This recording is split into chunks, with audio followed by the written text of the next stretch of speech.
Bumblebee is visually great and hits the right notes, but it's nowhere near enough to be considered a good movie. There are two major issues with the movie. Firstly, it disregards a crucial element of storytelling, which ultimately led to its limited success/failure. And secondly, there seems to be a significant disconnect between producers and the audience in regards to expectations. Hi, I'm Pat, and today I'm gonna take a look at Bumblebee. It's a standalone Transformers movie that chronologically takes place before the disastrous Michael Bay era.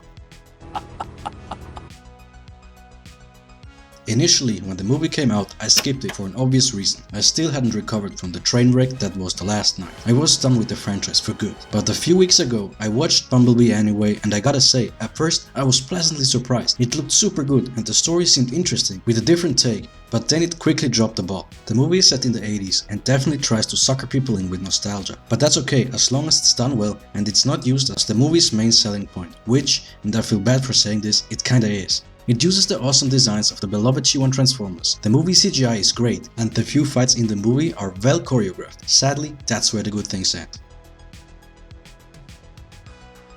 The first major issue of the movie is suspense. When it comes to storytelling, the most often used form of structures are the 3-act structure or safety cat. These structures are fairly similar when it comes to building suspense. I've made a video about the 3-act structure explaining it in detail. If you're interested, there's a link in the description box below. Check it out. But today we're not gonna talk about story structures, but something called the suspense curve. When telling a story, you always need to be mindful of where to increase and decrease the suspense and tension. One can't continually increase the suspense because that quickly loses its appeal until it comes off as gimmicky. In longer stories, there need to be periods where the pace slows down so that the characters in the movie and the audience can wind down, process past situations or new information. Suspense rises and ebbs throughout the movie and reaches its climax at the end. The suspense progression in the movie Bumblebee is basically non-existent. It fails to adhere to the most commonly used pattern of suspense progression in storytelling. That pattern is called Aristotle's classical line of suspense. It rises higher, lowers a bit, rises higher, lowers, climaxes, and then fades back to the very bottom. Bumblebee's suspense curve looks something akin to this. It rises, lowers back down, stays slow for the majority of the movie, and then peaks at the end. The sudden spike gives the movie the feeling that the ending is rushed because everything and all needs to happen at once. The mishandling of the suspense is the movie's biggest flaw and a death blow. The movie had all the right ingredients, but as a dish, it's undercooked in the middle. That is raw. And burnt at the bottom. You're cooking in a burnt pan! B-plot overtake. The second issue I want to highlight is tied to the first one. It's the character of Charlie Watson. I'm not talking about the actress, her performance, or that the character exists, but the fact that the movie called Bumblebee focuses so heavily on a random person's arbitrary familial struggles. In the grand scheme of things, there is nothing wrong with the character sheltering and bonding with Bumblebee.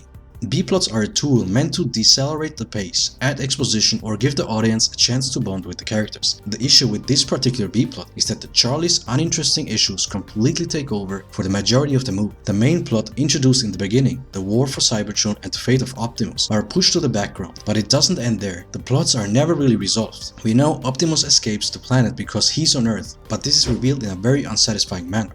The few scenes where Bumblebee fights are great, but they are far and few in between, except for one short-lived fight at the beginning after arriving on Earth and 1/2 fights at the end. We mostly see him being a gag reel, which I'm sure was a hit with the 8-year-olds, but everybody older than that was probably bored out of their minds. In short, the movie focuses far too heavily and far too long on its uninteresting and unimportant B-plot. I don't know what it is that makes the producers of Transformers movies so hell-bent on having humans keep Transformers as pets. Get in the garage now! But believe it or not, that's not what people want to see when they go see a Transformers movie. I don't speak for everybody, but I'm here for the robot fights and cool transformations and not the stepdaddy issues of a broke Olympic diver teenage girl. I'm not saying there can't be a B-story about humans and Transformers interacting with each other. I'm just saying if you do have it, make it interesting and meaningful to the overarching plot. Otherwise, it's just disengaging empty plot created to drag out the runtime. Decrease the pointless info about Charlie. After being found by Charlie, Bumblebee should have been severely damaged and forced to return to the site where he killed the first Transformer to salvage parts. Charlie could have installed them to make her be useful, After installing the parts, the Decepticon's spark should have briefly activated and sent a distress signal to his comrades, informing them of his location. That's B-127's signal. Doing it like so would have alleviated the randomness of events that drove most of the story. To me personally, how and when the plot moved forward was devoid of any logic and nothing but random occurrences, making the story feel not well thought out at all. Anyway, after fixing Bumblebee, he could have gotten an upgraded look, since he's obviously capable of doing that. Kidding me? Could have been a Camaro this whole time? When the two Decepticons arrived, they should have split up and have one go east and the other go west. Splitting up the villains would have ensured that there'd be one more fight in the middle instead of the pranking nonsense.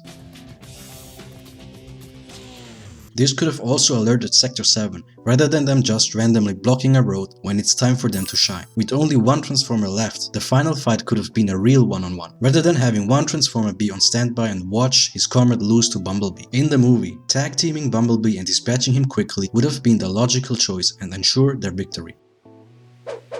All in all, I did enjoy the good parts of the movie, of which there are only a handful, the robot fights. I give the movie a 5 out of 10. I loved the throwback robot designs and the fight CGI, and the choreography was great. But because of the boring, slow-paced and dragged out middle part, focusing needlessly and too much on Charlie, I cannot call it a good movie. It's hard to recommend to others, unless they are real Transformers fans or grew up with the G1s. This movie is a mashup of Transformers and the Iron Giant. I'd give it a much higher score if it had been a standalone movie, not tied to the Transformers franchise, because the focal point of the Transformers franchise is the seemingly never-ending war between the Autobots and Decepticons. Mentioning it and vividly presenting it in the movie, while also tying Bumblebee's mission to the war. Earth, you will travel there and establish a base for us. You must protect the planet. But then proceeding to ditch it for shits and giggles rubbed me the wrong way. On the other hand, if it wouldn't have been a Transformers movie, even fewer people would have watched it. What do you guys think? Did you like the movie, or did you also get bored with Charlie? Let me know in the comments below. That's it for this video. Please share your thoughts and opinions in the comments down below. If you liked this video, give it a thumbs up. If you didn't like it, try another one. And if you'd like to see more, subscribe to the channel. And as always, thanks for watching, and I hope to see you again.